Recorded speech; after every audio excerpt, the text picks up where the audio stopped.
पूर्ण परमात्मा पाप कर्म दंड को भी काट सकता है। अभी तक जिस भी संत व महापुरुष से मिले उन्होंने यही बताया कि पाप कर्म फल भोगने से ही समाप्त होगा। वो प्रभु कौन है जो पाप कर्म को काट देता है, वो काल के बंधन से छुड़वा देता है। उसका क्या नाम है, पूजा की विधि क्या है? कृपया अवश्य सुनिए जगत गुरु तत्वदर्शी संत रामपाल जी महाराज के अमृत वचन। सत साहिब कर जोरूं विनती करूं, धरूं चरण पर शीस। गुरु राम देवानंद जी महाराज ने दियो नाम बख्शीश। कोटि कोटि सिजदा करूं, कोटि कोटि प्रणाम। चरण कमल में राखियो मैं बांदी जाम गुलाम। जय इब कै सतगुरु मिले, सब दुख आखूं रो। चरणों ऊपर शीस धरूं, कहूं जो कहनी हो। गुरु जी तुम ना बोलियो, चाहे लाख लोग मिल जाएं। हमसे तुमको बहुत है, तुमसे हमको नहीं। तुम्हारे विसारे क्या बने, किसकी शरण में जाऊं। शिव विरंच मुनि नारदा, तिनके हृदय न समाऊं। अवगुण किए तो बहुत किए, करत न मानी हार।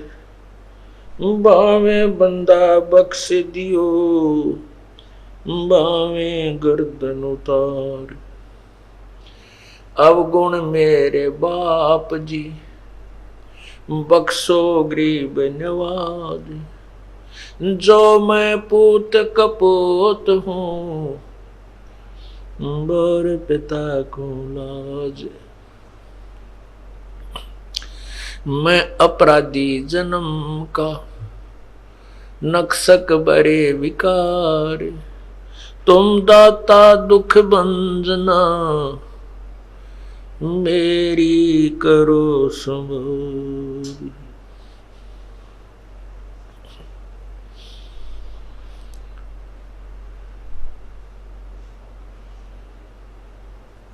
गुरु बड़े गोबिंद से, गुरु बड़े गोबिंद से। मन में देख विचार, हरि सुमरे वो वार हैं, गुरु सुमरे होए पार।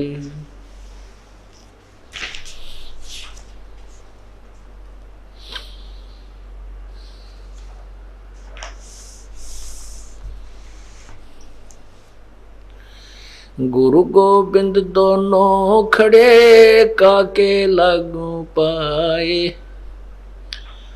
बलिहारी गुरु आपना, गोबिंद दियो मिलाए। कबीर हरि के रूठता, कबीर हरि के रूठते। गुरु की शरण में जावे, कह कबीर गुरु रूठ गए तो हरि न होत सहाय। गुरु गोबिंद कर जानियो, रहियो शब्द समाए। मिले तो दंडवत बंदगी, नहीं पल पल ध्यान लगावे।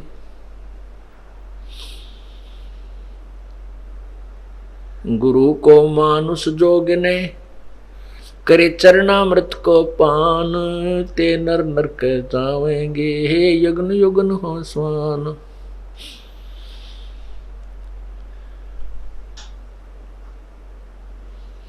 गुरु मानस कर जानते ते नर कहिए अंधे, होवे दुखी संसार में आगे यम के फंदे।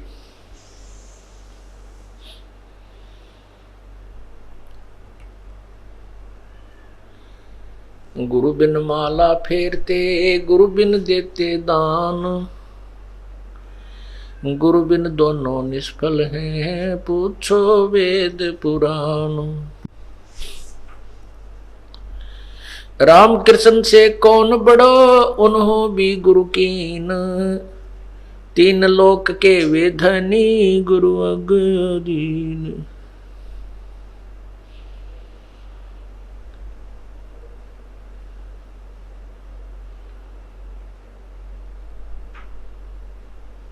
परम पिता परमात्मा, सारी सृष्टि के रचनहार, कुल मालिक, पूर्ण ब्रह्म, कबीर परमेश्वर, कबीर देव,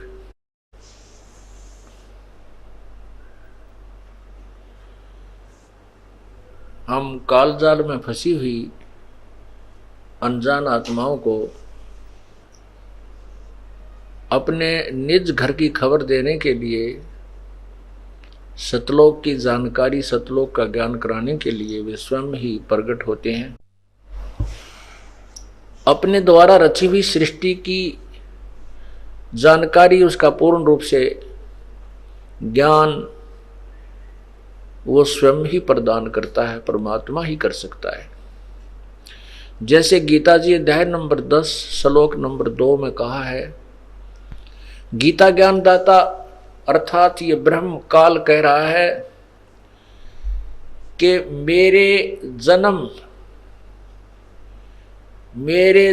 को न ऋषि जन जानते हैं न देवता जानते हैं, क्योंकि ये मेरे से ही उत्पन्न हुए। देवताओं में ब्रह्मा विष्णु महेश भी आ जाते हैं। ये तीनों देवता भी कहलाते हैं, त्रिदेव भी कहलाते हैं। और ऋषि जन कहते हैं न कोई ऋषि जानता है मेरे जन्म के विषय में, और न ही ये देवता जानते हैं, ब्रह्मा विष्णु महेश भी नहीं जानते, क्योंकि ये मेरे से उत्पन्न हुए हैं।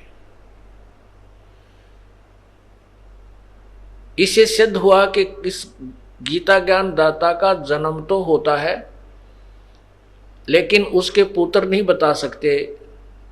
जैसे पिता के जन्म के विषय में संतान नहीं बता सकती, दादाजी बता सकते हैं, उसके पिताजी बता सकते हैं। पिता के पिता अर्थात दादाजी बता सकते हैं, क्योंकि पिताजी का जन्म दादाजी से हुआ है। ठीक इसी प्रकार सृष्टि की रचना के विषय में पूर्ण परमात्मा ने ही स्वयं आकर बताया है। उसी से ब्रह्म की उत्पत्ति हुई है। परमात्मा पूर्ण ब्रह्म ने ही इस काल भगवान की शब्द से अंडे में उत्पत्ति की, जन्म इसका हुआ। उसके बाद इसी काल से और दुर्गा के संयोग से तीनों देवता और अन्य देव ऋषि फिर उत्पन्न हुए। जैसा कि आपने पहले सत्संगों में सुना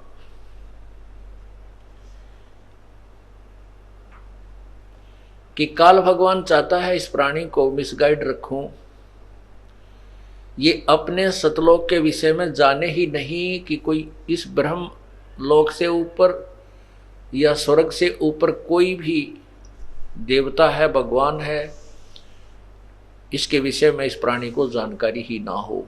और ऐसा ही अभी तक रहा है। जैसे आपने रामानंद जी से हुई चर्चा में परमात्मा कबीर जी से जो चर्चा हुई थी, रामानंद जी ने कहा था कि 4 वेद और 6 शास्त्र में, रामानंद जी कह रहा है, हमें तो यही सुना है, यही पढ़ा है कि इस स्वर्ग से ऊपर कोई स्थान नहीं है और ब्रह्मा विष्णु महेश से अन्य कोई देवता नहीं है, कोई परमात्मा नहीं है।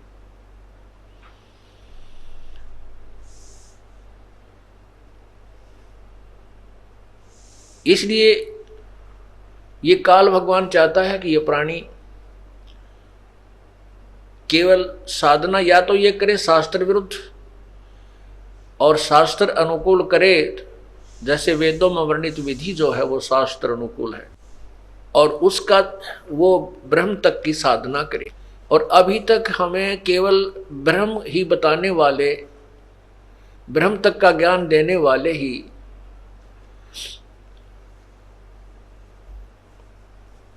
संत ऋषिजन मिले।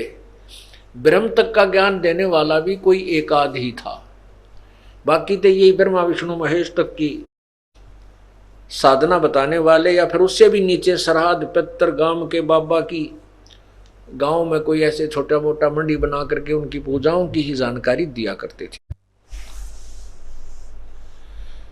वो पूर्ण ब्रह्म, जबकि वेदों में, गीता जी में उस पूर्ण परमात्मा की जानकारी बहुत है, और वेद ज्यादातर उसी की महिमा से भरे हुए हैं। पवित्र गीता जी में भी उस परमात्मा की महिमा की कोई कमी नहीं छोड़ रखी, लेकिन वेदों और गीता जी में एक यही अभाव रहा है कि पूर्ण परमात्मा के पाने की विधि नहीं है, उसकी वे ऑफ वर्शिप नहीं है, पूजा की विधि नहीं है। ज्ञान है कि इन भगवानों से कोई सुप्रीम पावर और है जो सर्वशक्तिमान है, सबका रचने वाला है, सभी उसी से आधारित है, लेकिन वो कौन है, कैसा है, उसके पाने की विधि क्या है, ये वेदों और गीता में नहीं है। क्योंकि ये तो एक मैट्रिक, एक 10वीं तक का सिलेबस है, मैट्रिक तक का सिलेबस है। ये चारों वेद और गीता जी और कुरान, और पुराण तो प्राइमरी क्लास का है। पुराणों में जो ज्ञान है वो तो प्राइमरी क्लास का भी ढंग से नहीं है, प्राइमरी क्लास का ही समझो उसको। और वेदों और गीता में ये मैट्रिक तक है, और 10वीं तक की पढ़ाई हमने बहुत बार पढ़ ली, इसलिए हमने अब आगे की पढ़ाई पढ़नी है। जैसे गीता जी अध्याय नंबर 7 के श्लोक 19 में कहा है कि बहुनाम जन्मानाम अंते ज्ञानवान माम प्रपद्ये। बहुत बहुत जन्मों के किसी अंत के जन्म में कोई ज्ञानी पुरुष, ज्ञानवान, जैसे गीता जी अध्याय नंबर 7 के श्लोक 16 और 17 में स्पष्ट किया है कि 4 प्रकार के श्रद्धालु मेरी साधना करते हैं, एक जिज्ञासु, एक आर्थ, एक अर्थार्थी और एक ज्ञानी। इनमें से जो ज्ञानी है वो मुझे पसंद है और ज्ञानी को मैं पसंद हूँ। अर्थात वो जो ज्ञानी आत्मा है उनको पता चल चुका है कि परमात्मा की साधना के बिना ये जीवन व्यर्थ है, और उनको ये भी ज्ञान हो चुका है कि अन्य देवताओं की पूजा से मोक्ष नहीं होता, केवल एक ही पूर्ण परमात्मा की भक्ति से ही मोक्ष होता है। लेकिन उन ऋषियों को तत्वदर्शी संत ना मिलने के कारण भी उन्होंने अपने ही आप निष्कर्ष निकाल लिया कि ओम मंत्र पूर्ण परमात्मा का है और ब्रह्म ही सुप्रीम पावर है। इसलिए उन्होंने कुछ तो वेदों की साधना शास्त्र अनुकूल, जैसे ओम नाम का जाप आदि यज्ञ करना, और साथ में जो हठ योग है ये काल भगवान ने इनको मिसगाइड कर दिया आकाशवाणी करके। जैसे कल बताया था, ब्रह्मा को वेद प्राप्त होने से पहले ही आकाशवाणी कर दी थी काल ने कि तप करो तप करो, इसलिए तप की बीमारी और बढ़ गई साधु समाज, भक्त समाज में। जबकि ये वेदों और गीता में इसको शास्त्र विरुद्ध और हठ योग और इसके करने वाले राक्षस लोग लिखा है, हठ योग तप करने वालों।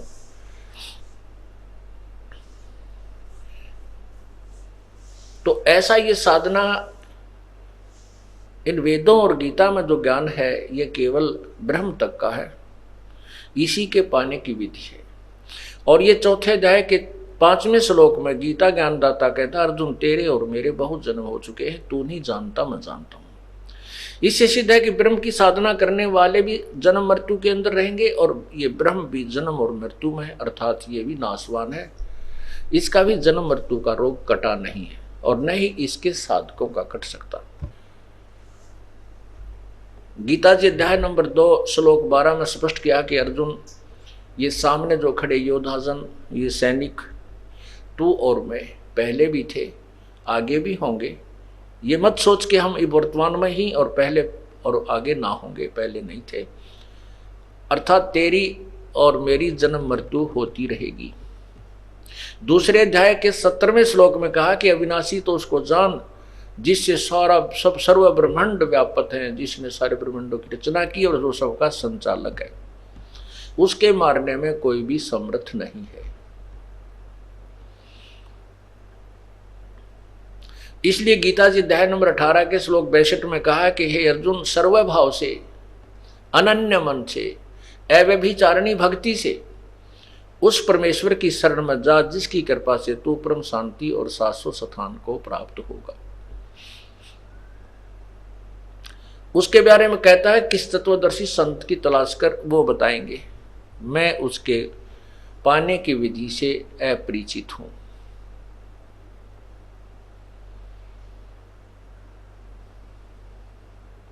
मेरे पाने का एक ओम मंत्र है। 8वें अध्याय के 13वें श्लोक में गीता जी में स्पष्ट किया कि ओम इति एक अक्षरम ब्रह्म व्यवहारन माम अनुसमरण। मुझ ब्रह्म का केवल एक ओम मंत्र है, उच्चारण करके स्मरण करने का। और यह परियाति तजंदेहम स याति परमांगति, जो इसको आखिरी श्वास तक, शरीर छोड़ने तक इसका जाप करता है, वो मेरे वाली परम गति को प्राप्त करता है। 7वें अध्याय के 18वें श्लोक में अपनी परम गति को स्वयं ही कहता है, ये भी अनुत्तम है, अश्रेष्ठ है, क्योंकि इसमें जन्म मृत्यु मेरी भी और मेरे साधकों की भी होती रहेगी। इसलिए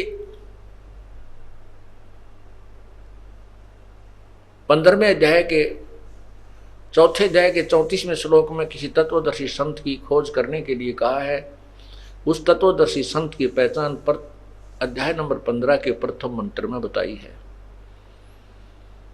कि वो तत्वदर्शी संत अर्थात वेद के जानने वाला वो संत होगा जो सभी उल्टे लटके संसार रूपी वृक्ष के सभी पार्ट्स के बारे में, सभी अंगों के बारे में, जड़ कौन है, तना क्या है, डार क्या है और शाखा कौन है, पात क्या है, ये बताएगा। वो तत्वदर्शी संत होगा। स वेदवित्, वो वेद के तात्पर्य को जानने वाला है।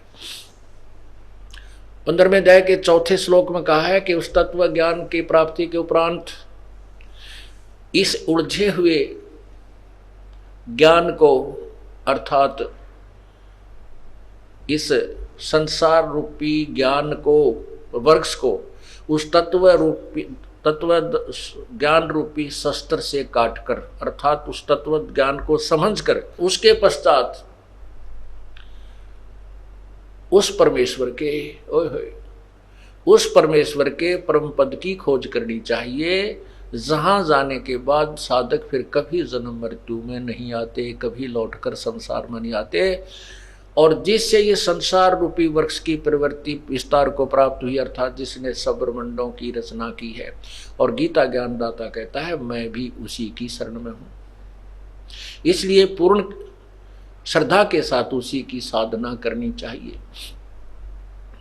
गीता अध्याय नंबर 18 के श्लोक 64 में कहा है कि अर्जुन, तुझे सब वेदों से भी एक और गुप्त भेद बताता हूं कि वही परमात्मा, वो तत्व ब्रह्म, वो परम अक्षर ब्रह्म, जिसके विषय में 18वें अध्याय के 62वें श्लोक में जिसकी शरण में जाने को मैंने कहा है, वो मेरा भी पूज्य देव है, मेरा भी इष्ट है। तो इससे सिद्ध हुआ कि गीता और वेद गलत नहीं है। इनको जिन्होंने समझा वो विद्वान नहीं थे, नहीं समझा वो विद्वान नहीं थे, अविद्वान थे, जो वेदों को और गीता को नहीं समझ सके। जैसे महर्षि दानंद जी वेदों को एक श्रेष्ठ और सत्य शास्त्र मानते हैं। उनकी अपनी सोच है, उनके अपने कथन है कि वेदों के विरुद्ध अगर किसी की भी टिप्पणी है, कोई विवेचन है, वो मान्य नहीं।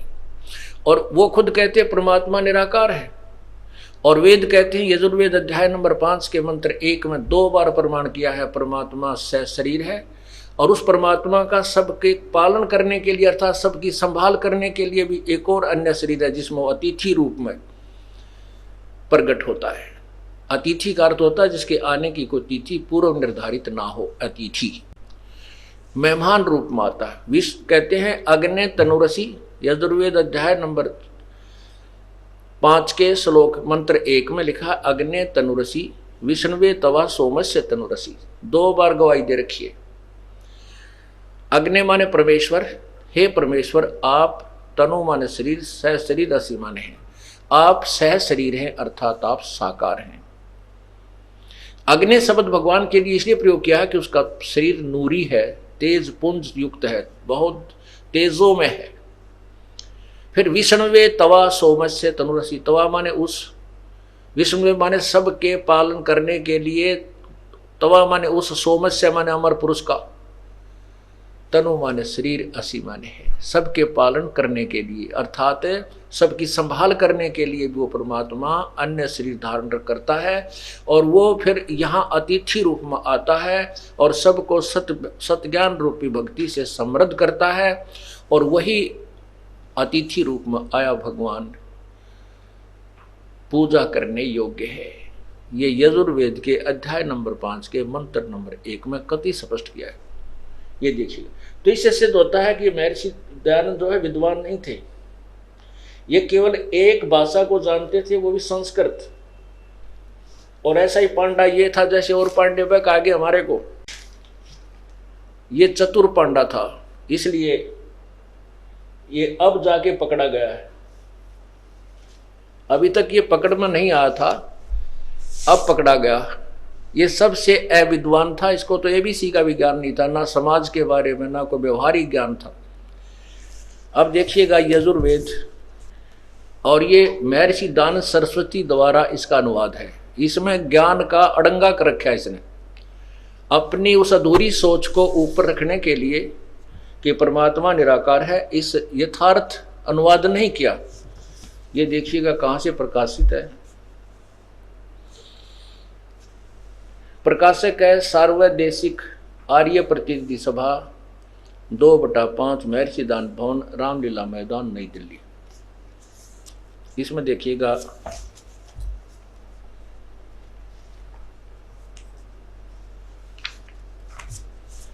ये 5वां, ये है अथ पंचमो अध्याय आरंभ।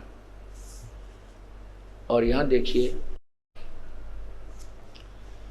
ये प्रथम मंत्र है अग्ने तनुरसी, अग्ने तनुरसी विष्णुवे तवा सोमस्य तनुरसी।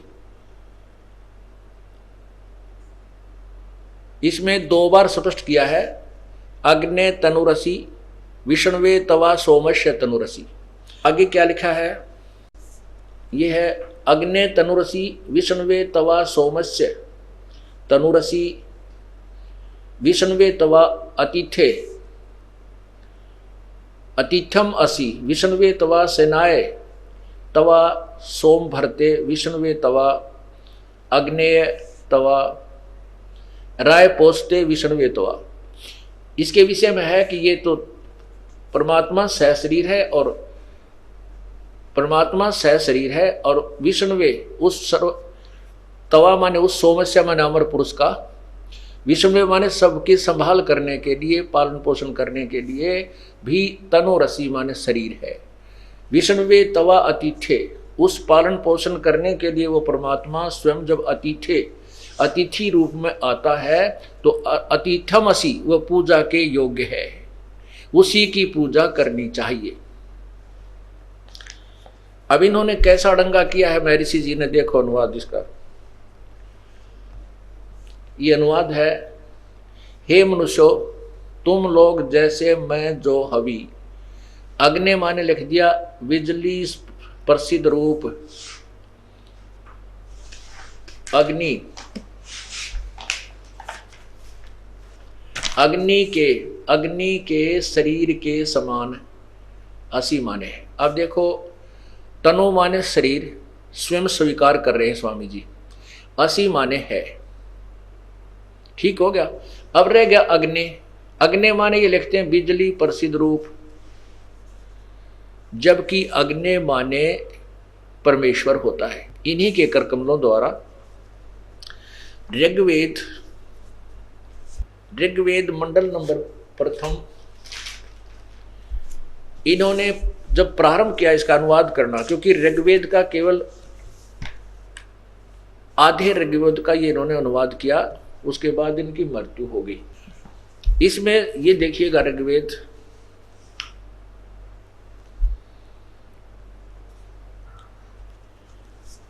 और ये कहाँ से प्रकाशित है, ये है सार्वदेशिक आर्य प्रतिनिधि सभा, प्रकाशक है सार्वदेशिक आर्य प्रतिनिधि सभा 3/5 महर्षि दान भवन, रामलीला मैदान, नई दिल्ली। और यहां स्वामी जी क्या कहते हैं,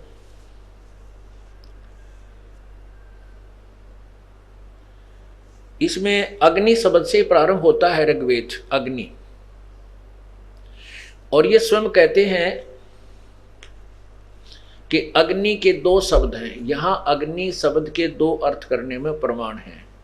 ये है कि इंद्र मित्रम इस ऋग्वेद के मंत्र से जाना जाता है कि एक सद ब्रह्म के इंद्र आदि अनेक नाम हैं, तथा इस यजुर्वेद के मंत्र से भी अग्नि आदि नामों से सच्चिदानंद लक्षणों से ब्रह्म को जानना चाहिए। अग्नि माने, अग्नि का अर्थ ये ब्रह्म यानी भगवान ही जानना चाहिए, भगवान मानते हैं सुप्रीम पावर इत्यादि। सतपथ ब्राह्मणों के प्रमाणों से भी अग्नि शब्द ब्रह्म और आत्मा इन 2 अर्थों का वाची है। इस प्रमाण से भी अग्नि शब्द से प्रजा, प्रजा करके भौतिक, और प्रजापति शब्द से ईश्वर का ग्रहण होता है। इन प्रमाणों से सत्याचरण के नियमों का जो यथावत पालन करना है सो ही व्रत कहता है, और इस व्रत का पति परमेश्वर है। इसलिए इस ऋग्वेद के प्रमाण से ज्ञान वाले अर्थात तथा सर्वज्ञ प्रकाश करने वाले विशेषण से अग्नि शब्द करके ईश्वर का ग्रहण होता है। अग्नि माने अग्नि या अग्नि का अर्थ स्पष्ट करते हैं कि इसका अर्थ समझो परमात्मा है। और इन्होंने स्वयं ही इसी में ऋग्वेद में के प्रथम मंत्र के प्रथम मंडल के प्रथम ही अनुवाक में, प्रथम ही मंत्र में अनुवाक में 7-8 मंत्र हैं। इनमें जहां भी अग्नि शब्द है, अग्नि माने परमेश्वर किया। यहां देखिए ये 2 नंबर पृष्ठ पे ऋग्वेद मंडल नंबर 1 सूक्त नंबर 1 का मंत्र नंबर ये 2 चल रहा है। इस कारण से अग्नि शब्द से ईश्वर, अग्नि शब्द से ईश्वर शब्द होता है। आगे देखो ये 2 नंबर मंत्र में इसमें अग्नि, अग्नि ने वह परमेश्वर। आगे देखो ये नंबर 3 मंत्र में, ये नंबर 3 मंत्र में ये देखो अग्नि ना अच्छी प्रकार ईश्वर। अग्नि माने ईश्वर, अग्नि माने हे परमेश्वर, महर्षि दानंद जी के कर कमलों द्वारा। यहां देखिए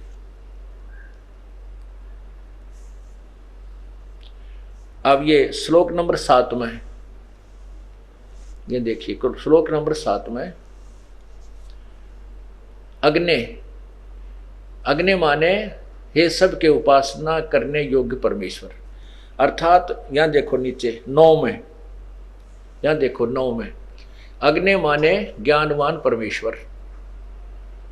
और भी ना जाने कितने स्थानों पर इन्होंने अग्नि माने परमेश्वर किया है। स्वामी दानंद जी ने अपने कर कमलों से यह अनुवाद है ऋग्वेद मंडल नंबर 1 पर और अनुवाद नंबर 1 के श्लोकों का, मंत्रों का।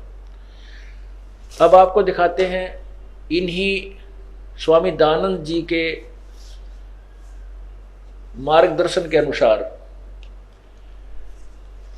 एक आर्य समाजी ने श्याम वेद का अनुवाद किया है। आर्य समाजी संस्कृत के विद्वान ने, और देखना ये श्याम वेद और यजुर्वेद इकट्ठा ही जल्द किया हुआ है। यजुर्वेद महर्षि दानंद के द्वारा ही अनुवादित है और श्याम वेद इसके अनुवादक हैं ये वेद भिक्षुक। ये देखो ये प्रधान कार्यालय है इसका, दान संस्थान वेद मंदिर महात्मा वेद भिक्षु सेवा आश्रम मुखमेलपुर दिल्ली। और नीचे देखिएगा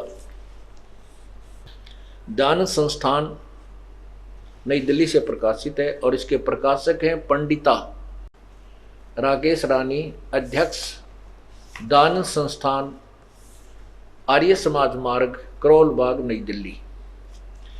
अब इसमें आप देखिएगा श्याम वेद, यहां से श्याम वेद प्रारंभ होता है। ये देखो,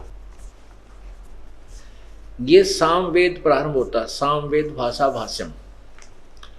इसके प्रथम ही अध्याय में और प्रथम ही जितने भी श्लोक आते हैं, अग्नि माने हे ईश्वर, अग्नि माने हे परमेश्वर, अग्नि माने हे ईश्वर को, अग्नि माने परमेश्वर, अग्नि माने हे ईश्वर, अग्नि माने हे ईश्वर, अग्नि माने हे ईश्वर, अग्नि माने हे ईश्वर, अग्नि माने हे परमेश्वर, अग्नि माने हे परमेश्वर, अग्नि माने हे परमेश्वर, यानी अग्नि माने हे परमेश्वर। और भी 50 सैकड़ों स्थानों पर अग्नि माने परमेश्वर। दास ने अपनी तरफ से कुछ नहीं मिलाया, इन्हीं महापुरुषों के द्वारा की हुई अनुवाद को और तुलना कर दी। यदि इस यजुर्वेद के मंत्र नंबर 5 के श्लोक अध्याय नंबर 5 के मंत्र 1 में अग्नि माने परमेश्वर लिख दें और बाकी स्वामी जी स्वीकार कर ही रहे हैं, तनु माने शरीर, सी माने परमेश्वर से शरीर हो गया, और ये सत्य है। और इस मंत्र का अनुवाद भी यही बनता है जो दास बता रहा है। महर्षि दानंद जी ने यहाँ क्यों घुमा दिया? क्योंकि इनकी थ्योरी थी परमात्मा निराकार है। ये वेदों के विद्वान नहीं थे। अगर विद्वान होते तो ऐसी सत्यार प्रकाश में ये गलत टिप्पणी नहीं देते। देखिएगा सत्यार प्रकाश उन्हीं के करकमलों द्वारा सप्तम समोल्लास में, ये देखिएगा सत्यार प्रकाश, ये है महर्षि दयानंद सरस्वती। ये देखो हठ योग कर रहे हैं स्वामी जी, हठ योग। और ये किसी भी वेद या गीता में प्रमाण नहीं है कि ऐसा हठ योग करे, नहीं। नाम उठत नाम बैठत नाम सोत जागवे, नाम खाते नाम पीते नाम से लागवे। यजुर्वेद अध्याय नंबर 40 के मंत्र नंबर 15 में लिखा है कि ओम कर्तु समर कलवे समर और कर्तुम समर, अर्थात ओम नाम का जाप काम करते करते समन करो। ये देखो, ये है यजुर्वेद, ये वही यजुर्वेद है और इसके अध्याय नंबर 40 का ये 4400 अध्याय 40वां अध्याय है। इसमें देखो ये मंत्र नंबर 15, मंत्र नंबर 15 में संस्कृत देखिएगा।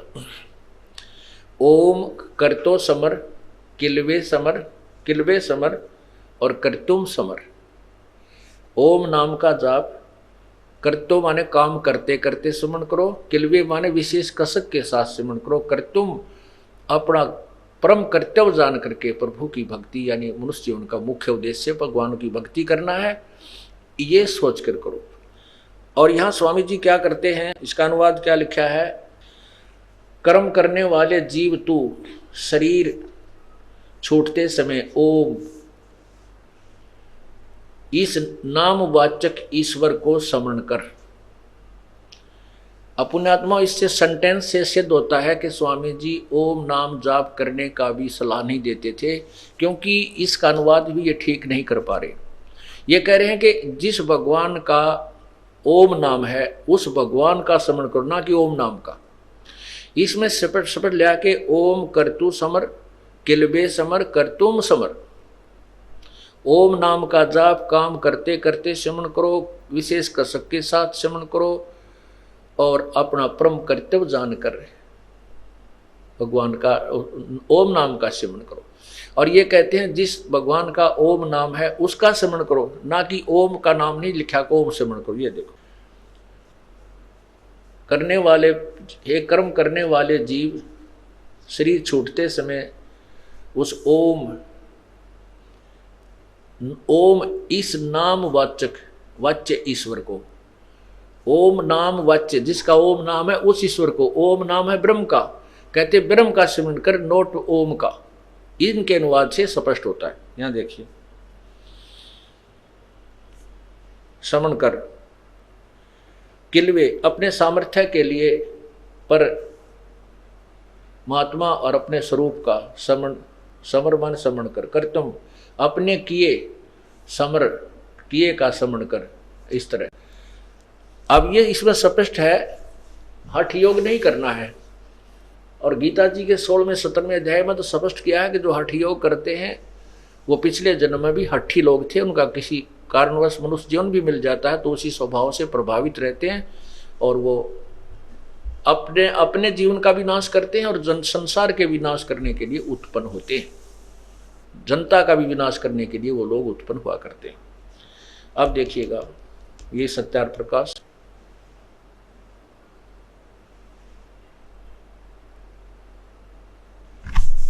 और ये देखिएगा अथ सत्यार्थ प्रकाश है श्रीमद् परमहंस पर विराजक आचार्य महर्षि दानंद सरस्वती स्वामी विरचिता है। और ये कहाँ से प्रकाशक है? वैदिक यति मंडल, दानंद मठ, दीनानगर, पंजाब से। और इसके 7वें श्लोक में आप देखिए,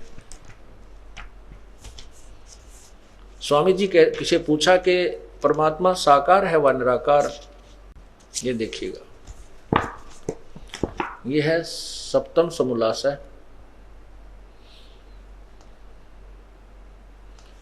और यहाँ प्रश्न नंबर 154। और यहाँ देखिएगा, प्रश्न किया किसी ने कि प्रश्न ईश्वर साकार है व निराकार? उत्तर स्वामी जी का कि निराकार। और अपनी थ्योरी को यहाँ आप ही फेल कर रहे हैं। प्रश्न किसी ने प्रश्न किया परमेश्वर की स्तुति प्रार्थना उपासना करना चाहिए व नहीं? उत्तर महर्षि जी का करनी चाहिए। प्रश्न क्या स्तुति आदि करने से ईश्वर अपना नियम छोड़ स्तुति प्रार्थना करने वाले का पाप छुड़वा देगा? उत्तर स्वामी जी का नहीं। प्रश्न तो फिर स्तुति प्रार्थना क्यों करना?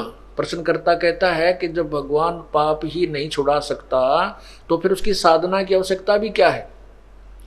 पुण्यात्मा, सीधी सी बात है, भगवान की स्तुति साधना इसलिए की जाती है कि हमारे जो कष्ट आवे वो दूर हों। और कष्ट आते हैं पाप कर्मों से, सुख होता पुण्यों से, दुख होता पापों से, पूर्व जन्म के किए हुओं का वर्तमान में मिल रहा होता है। और हम इसलिए परमात्मा की चरणों में जाते हैं कि हमारे ऊपर आने वाली आपदा जो कर्म के भी है वो भी ना आए, ताकि हमारे पाप कर्मों का विनाश हो। और यदि जैसा किया वो जो का तो भोगते ही रहे तो फिर भगवान की साधना की आवश्यकता ही समाप्त हो जाती है। हाँ, जहाँ तक इन लोगों को ज्ञान था, उस भगवान का नियम है कि जैसा कर्म करेगा वैसा ही फल मिलेगा। उस पूर्ण परमात्मा का विधान है कि उसकी साधना करने से पाप कर्म विनाश हो जाते हैं और पुण्य ही प्राप्त होते हैं। तो यहाँ ये कहते हैं कि नहीं, पाप नहीं कटेंगे। तो प्रश्नकर्ता कहता है फिर स्तुति प्रार्थना करने की फायदा क्या? तो फिर स्तुति प्रार्थना क्यों करना? उत्तर स्वामी जी कहते हैं उनके करने का फल अन्य ही है। क्या? प्रश्नकर्ता कहता है क्या है? उत्तर स्वामी जी कहते हैं इससे स्तुति से ईश्वर में प्रीति, उसके गुण कर्म स्वभाव से अपने गुण कर्म स्वभाव का सुधरना, प्रार्थना से निरअभिमानता उत्साह और सहाय का मिलना, उपासना से परब्रह्म से मेल और उसका साक्षात्कार होना। मेल और साक्षात्कार, किसी से मिलना तो साकार के बिना निराकार से मिलेंगे क्या? कैसे? जब कोई निराकार है और सर्वव्यापक हो तो वह पहले ही मिला हुआ है, पहले ही हमारे से अभेद है। यदि वो परमात्मा निराकार है और उसको हम केवल सर्वव्यापक मानकर छोड़ देते हैं तो पहले ही मिला हुआ था। फिर उपासना से कैसे मिलन हुआ? उसका साक्षात्कार होना। साक्षात्कार दो साकार वस्तु को देखना ही साक्षात्कार है। तो यहां अपने ही सिद्धांत को अगले ही पृष्ठ पर फेल कर रहे हैं कि पहले पर कह रहे हैं भगवान निराकार है, इस पर कह रहे हैं उसका साक्षात्कार होता है। तो बुद्धिमान को संकेत ही बहुत होता है कि स्वामी दयानंद जी विद्वान नहीं थे, इनको किसी भी क्षेत्र का ज्ञान नहीं था, केवल एक संस्कृत भाषा जानते थे। बचपन ये ब्राह्मण थे और बचपन से इनका कर्म था यही कर्मकांड करना, और बचपन से ही वेदों का रट्टा लगाया करते थे। ये यजुर्वेदी ब्राह्मण थे, इनकी हिस्ट्री में लिखा है। दास एक भी शब्द बेप्रमाणित नहीं बोलता, ये तो आप अपनी पल्ला गांठ ला लियो, जो शब्द कहेगा वो बिल्कुल प्रमाणित होगी और इन्हीं के द्वारा इन्हीं की इतिहास में लिखा होगा। और बचपन से यजुर्वेद के इनका नियम था कि इनके कुल में यजुर्वेद को कंठस्थ याद करना होता था, और ये बचपन से ही पढ़ा करता था। 23 साल की उम्र में ये घर छोड़कर चला गया था। फिर 12-13 अज्ञानी संतों के पास गया, उन्होंने जो भी उसको ज्ञान दिया उसको ग्रहण करके इसने सत्यार प्रकाश में वो अज्ञान ठोक दिया। इसमें कहीं सिर नहीं, कहीं पैर नहीं, एक पृष्ठ पे कुछ लिखा है, दूसरे पे उसका खंडन है, तीसरे पे कुछ और लिख रहा है, 5वें पे कुछ और लिख रखा है। और फिर समाज के बारे में इनकी टिप्पणी पढ़ ले तो आग लग जाए पूरे समाज में, ऐसे विचार हैं क्या नाम है सत्यार प्रकाश में। तो कहने का भाव ये है कि परमात्मा अपने द्वारा रची हुई सृष्टि को और अपने विषय में स्वयं ही बताने आता है, ये भी वेदों में ही प्रमाण है। वेदों में ही लिखा है कि वो परमात्मा अपने द्वारा रची हुई सृष्टि को खुद ही स्वयं ही भिन्न भिन्न प्रकार से वर्णन करके बताता है। अथर्ववेद कांड नंबर 4 के अनुवाक नंबर 1 के मंत्र नंबर 6 में स्पष्ट है कि वो परमात्मा अपने द्वारा वही सब ब्रह्मांडों की रचना करता है, उसी से ब्रह्म की उत्पत्ति हुई है, और वही अपने द्वारा रची हुई सृष्टि को भिन्न भिन्न पूरा निर्णायक विस्तार से बताता है। अब सिद्ध हुआ कि परमात्मा सशरीर है, और ये भी सिद्ध हुआ कि स्वामी दयानंद जी जो है वो केवल एक संस्कृत भाषा जानते थे, उनको कोई भी आध्यात्मिक ज्ञान नहीं था, वो तो बिल्कुल अज्ञानी व्यक्ति थे, और उनको एक विद्वान मान करके ना जाने कितना भोला समाज उनके अनुयायी बन गया था। अब तो धीरे धीरे इंसान समझता जा रहा है। जो अपना अब सत्संग विषय चल रहा है कि काल भगवान ने अपने नकली दूत ये कलयुग ऋषि महर्षि बना करके भेज दिए, जनता को अपनी लतीफेदार कहानी सुना सुना कर शास्त्र विरुद्ध ज्ञान इनके अंदर भर दिया, ठोक दिया, और ये बेचारे लदे फिरे हैं उस अज्ञान से। और अब ये ज्ञान आ रहा है, तत्व ज्ञान सामने प्रकट हो रहा है, उन लोगों के पेट में दर्द हो रहा है जिनकी दुकानें बंद होने जा रही हैं, जो इन सत्यार्थ प्रकाश और वेदों को बेच के और गीता आदि पुराणों को बेच के अपनी रोजी रोटी खा रहे थे, बना रहे थे। केवल उन चंद लोगों को ये समस्या उत्पन्न हो गई है, और वही जनता को गुमराह करने में लगे हुए हैं। इस दास के बारे में अनाप शनाप बकते फिरते हैं, वो गुंडा है, बदमाश है, ऐसे करता है, क्योंकि वो सच्चाई तो उनकी फेल होगी। अब झूठ का सहारा ले रहे हैं, कितने दिन लेंगे, कितने दिन चलेगी, अब नहीं चल सकती। ये तो बहुत पुराने समय की कहानी थी। अब उन जो स्वार्थियों ने जो झूठ कपट समाचार पत्रों में, इलेक्ट्रॉनिक मीडिया में कैसी बकवास गढ़ी, और उसमें एक भी सिद्ध करके दिखा दो, एक भी जो समाचार पत्रों में या मीडिया ने जो बकवास करी है, एक सिद्ध करके दिखा दो, हम ये संताइए छोड़ देंगे। तो कहने का भाव यह है कि सत्य को कोई दबा नहीं सकता।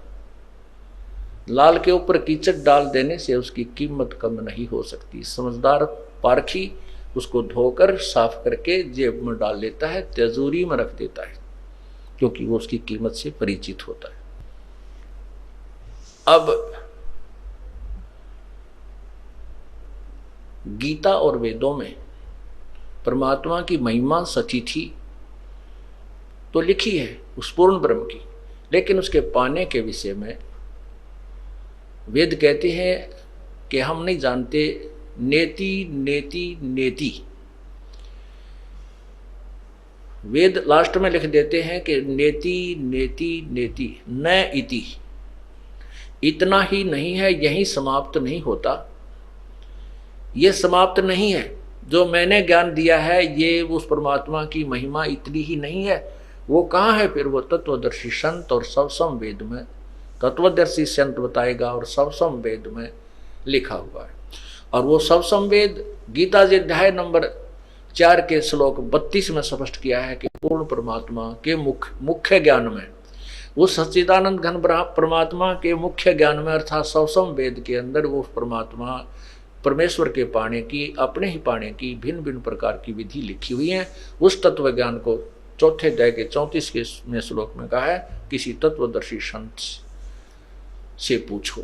उस ज्ञान को जो चौथे अध्याय के 32वें श्लोक में जिस तत्व ज्ञान के विषय में कहा है, उसके विषय में किसी तत्वदर्शी संत से पूछो। चौथे अध्याय के 34वें श्लोक में उनको दंडवत प्रणाम करो, कपट छोड़कर उनसे प्रसन्न करने से वह तत्वदर्शी संत उस परमात्मा के विषय में ज्ञान बताएंगे।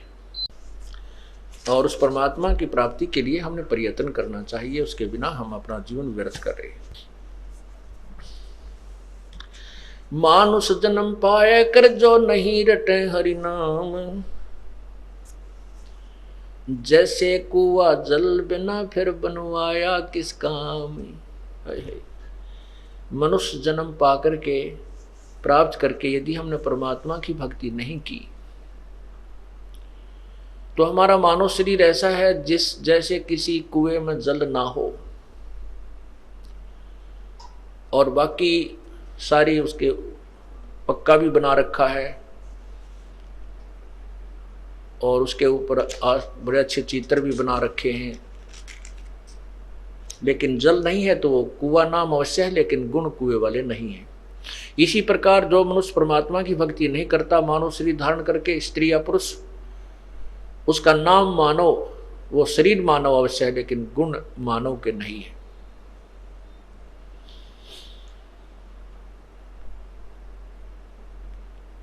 ग्रीव अरब खरब लग दर्व है,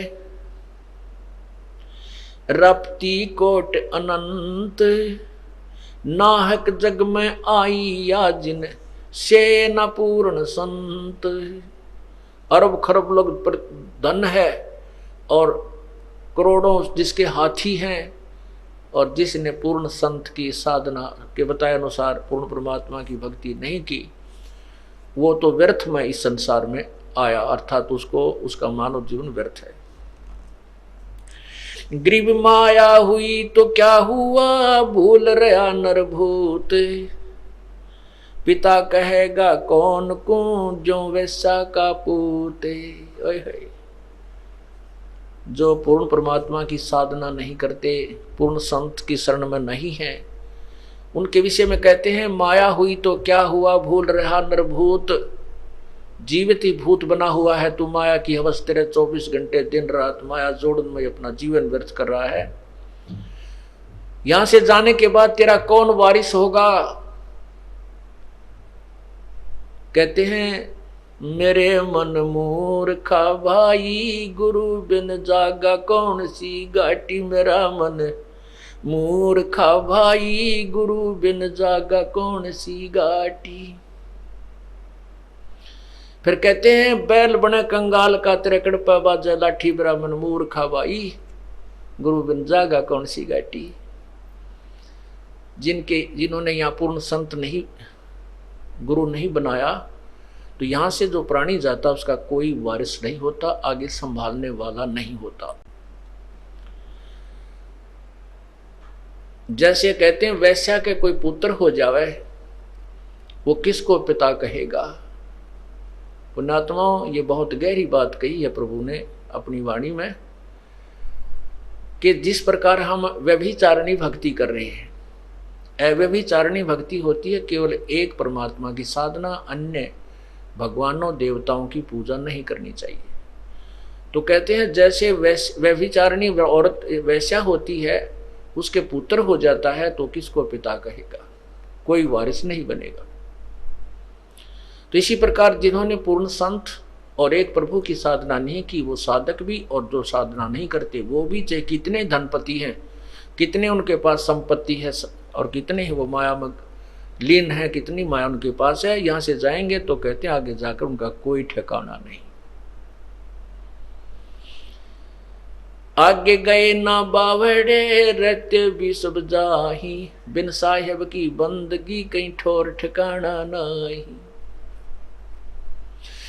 जैसे मोती जैसा मोती ओस का ऐसी तेरी आवे, गरीबदास कर बंदगी भाई भौर ना ऐसा दाव, ऐसा दाव, ऐसा मौका, ऐसा चांस मनुष्य शरीर और फिर ये तत्व ज्ञान, और अब भी तुम पीछे रहोगे। कहते फिर परमात्मा ना संभाले तुमने कई हजारों वर्षों तक, हजारों युगों तक नहीं संभालेगा, क्योंकि आप रिजेक्ट कर दिए जाओगे कि इतना कुछ होने के बावजूद भी, और फिर अपनी अज्ञानता और अपने ही ज्ञान के ऊपर आधारित होकर के अपने आप ही चले, संत की एक भी नहीं मानी। क्यों कुछ दिनों के बाद परमात्मा इतना सुख दे देता है, यूं सोचा है बस मौज माजरी है और ऐसे ही होना था, नहीं, यही भूल समाप्त कर देना कि प्रभु के चरणों के आने के बाद जो आपने पुण्यदान किया है, ये हो सकता है आपका इस जीवन भी चल सके और एक दो जीवन और भी चल सकता है, इतना पुण्य हो जाता आपका। लेकिन जिस दिन से आप संत से विमुख हो जाते हैं उसी दिन आपका फुल स्टॉप हो जाता है। आप जो परमात्मा की मर्यादा को भंग कर देते हो, अपने मनमुखी शुरू हो जाते हो, उसी दिन से आपकी भक्ति पर फुल स्टॉप लग जाता है आगे की। जब तक आप पुनः उपदेश प्राप्त नहीं कर लेते, उपदेश प्राप्त कर लेने मात्र से भी नाम नहीं जुड़ जाता। परमात्मा कहते हैं इन बातों क्या पाइए कर सतगुर नजर निहाल, राजी कर सतगुर रूठे नू। ठीक है, कोई भक्त है पहले लगा हुआ है, फिर उसने बीच में बकवाद कर दी, दोबारा भी चौथा भी नाम ले जाता है। जब तक इस दास हृदय से उसको उपदेश नहीं देता तब तक उसका पुनर्नाम नहीं जुड़ पाएगा। ये मेरे बस की बात नहीं, ये परमात्मा की ही प्रेरणा अंदर से होती है। नाम अवश्य दे दिया जाता है क्योंकि हमारा स्वभाव है कि हो सकता है ये बालक फिर सुधर जाए, बच्चा भगवान का। तो इसलिए कहते हैं राजी कर सतगुरु रूठे नु, यानी अपने सतगुरु, मान ले आपसे गलती हो जाती है, सतगुरु क्यों रुष्ट होते हैं? क्योंकि आप विद्यार्थी, वो विद्यार्थी से टीचर रुष्ट होता है जो कोई भी मर्यादा नहीं निभाता, बार बार समझाने के बाद भी शरारत करने से बाज नहीं आता, तो वो उससे रुष्ट होता है। ऐसे ही परमात्मा का मार्ग है, आप विद्यार्थी हैं, ये दास आध्यात्मिक टीचर है। आपके हित के लिए आपको समझाया बुझाया जाता है, गलती करते हो आपको धमकाया भी जाता है, आपके भविष्य को मध्य नजर रखते हुए। निदास का कोई लेन देन नहीं। अब जो बच्चे परमात्मा से विमुख हो गए, नाम ले रखा था, गलतियों पर गलतियां की, हमने उनको धमका दिया, उनका नाम काट दिया गया यहाँ से, इस विद्यालय से, तो वो बाहर चले जाते हैं अपने दूसरे क्षेत्र में या दूसरे संत के पास, या जैसी पूजाएं उसको पहले करते थे वो करने लग जाते हैं। और वो कहते हैं हमारे ताज भी ठाठ हो रहे हैं, हमने तो उनको छोड़ दिया, उस नाम को भी, संस्था को भी छोड़ दिया, और कहते हैं अब हमें कोई हानि नहीं हो रही है। पुण्यात्माओं, आप जब तक आपका नाम जुड़ा है, आप कोई गलती करते हो, परमात्मा आपको झटका देता है एक आधा हल्का सा, ताकि तुम सुधर जाओ, सावधान हो जाओ, आगे गलती ना करो। और जब यहाँ से विमुख हो जाते हो, आपका नाम कट जाता है, आप से सत्संग में भी आते रहोगे, परमात्मा आपको स्वीकार नहीं करता है, तो फिर आपके ऊपर झटके नहीं आएंगे, आपको केवल वो काल पुण्य देगा जो आपका दे रखा है।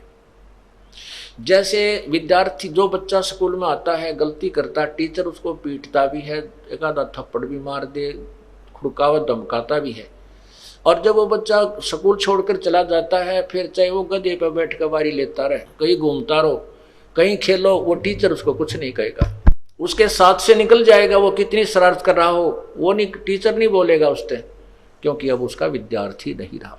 इसी प्रकार जो अनजान व्यक्ति यहाँ से चले गए, उनको पूर्व जन्म की जो यहाँ रहते हुए और इस जन्म में भी जो पुण्य किए भक्ति की, वो काल उनको अवश्य देगा और उसके कारण वो ठाठ करते नजर आएंगे और हो सकता है इस जीवन में कोई हानि भी ना हो, क्योंकि उनको पीटेगा नहीं कि अध्यापक, क्योंकि वो अब विद्यार्थी नहीं रहे और अपना जीवन बर्बाद कर रहे हैं। फिर मजदूर लगेंगे जो विद्यार्थी विद्यालय छोड़कर चले जाते हैं टीचर के धमकाने खुरकाने से, तो वो सफल नहीं हुआ करते।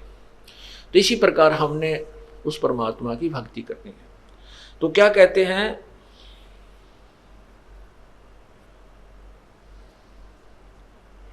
माया हुई तो क्या हुआ, तू भूल रहा नरभूते, पिता कहेगा कौन को जो वैश्या का पूत।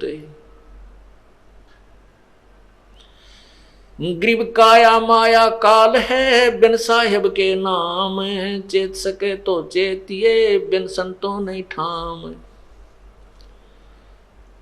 काया ये शरीर और ये संपत्ति, ये माया, ये दोनों ही काल समझ लेना। यदि तूने पूर्ण परमात्मा की भक्ति इस काया रूपी काल से और माया रूपी काल से यदि परमात्मा की भक्ति नहीं की, उसका सदुपयोग नहीं किया, तो दोनों ही काल हैं, ये तेरे जी के झाड़ बन जाएंगे। अब जैसे ये शरीर रूपी, शरीर को काया को काल क्यों कहा? यदि हम इस शरीर के द्वारा भगवान की भक्ति नहीं करते हैं, सेवा नहीं करते हैं, दान नहीं करते हैं, तो बाकी क्या करते हैं? सारे काल के जाल में रहने के ही कार्य करते हैं। झूठ बोलते हैं, चोरी करते हैं, ठगी करते हैं या पेट भरने का धंधा ही करते हैं।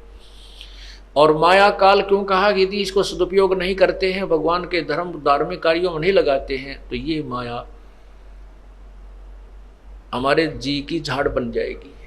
क्योंकि इस माया से हम संपत्ति गणी बनावांगे, मरते समय वह संपत्ति याद रहेगी, कदे बेटे खराब कर दें, ये बालक रह गए, कदे संभाल ना सकें, और वहीं जन्म हो जाएगा और उन्हीं का किता बैल या कोई और पशु पक्षी बनकर वहीं घूमते रहेंगे।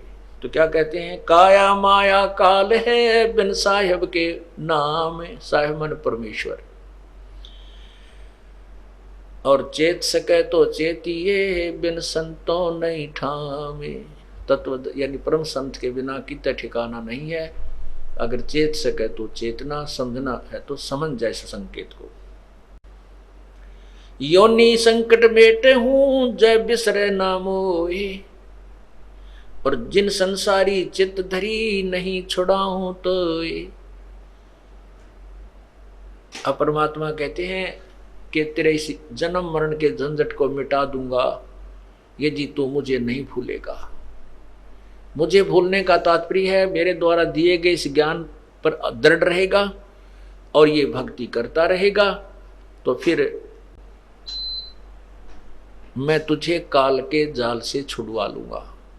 और जिन संसारी चित धरी, जिन्होंने वही संसारिक अपने ही विचारों पर आधारित रहे, कहते फिर नहीं छुड़ाऊंगा, फिर नहीं छुड़ाऊं तो है।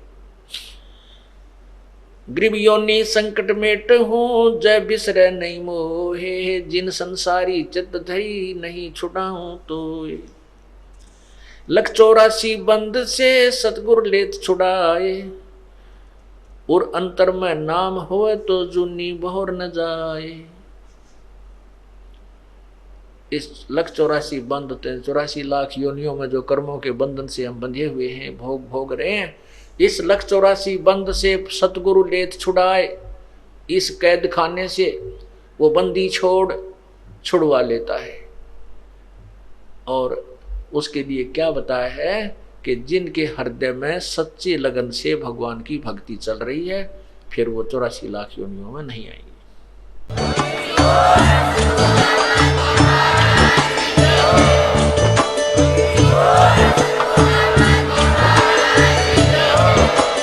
आप सुन रहे थे जगत गुरु तत्वदर्शी संत रामपाल जी महाराज जी के मंगल प्रवचन। अधिक जानकारी के लिए विजिट कीजिए हमारी वेबसाइट www.jagatgururampalji.org।